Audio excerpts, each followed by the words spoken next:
তো বন্ধুরা, যারা ভাবতেছেন খুবই কম খরচের মধ্যে একতলা ফাউন্ডেশনের একটা বিল্ডিং করবেন, আজকের এই ভিডিওটি আপনাদের জন্য। আমাদের এখানে ব্রিকের মধ্যে কনসেল ছাদ দিয়ে একতলা ফাউন্ডেশনের এই বিল্ডিংয়ের কাজটা করা হইতেছে। তো আমাদের বাইরের প্লাস্টারগুলা কমপ্লিট, তো ইনশাল্লাহ আমরা ভিতরে কিছুদিনের মধ্যে কাজটা হয়তো কমপ্লিট করব।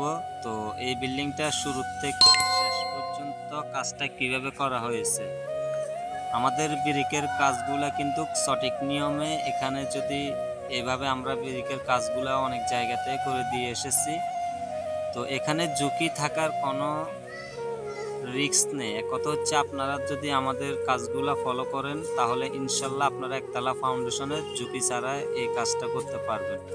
তো আমরা এই কাজটা কিভাবে করেছি ইনশাল্লাহ আপনাদের জন্য আমাদের সম্পূর্ণ ভিডিওটাই থাকবে। এই বিল্ডিংয়ের শুরু থেকে শেষ পর্যন্ত আমরা কাজটা কিভাবে করেছি, তো অবশ্যই সম্পূর্ণ ভিডিওটা দেখার জন্য আমাদের চ্যানেলটা সাবস্ক্রাইব করে রাখবেন, ভিডিওটার মধ্যে একটা লাইক করবেন, শেয়ার করবেন।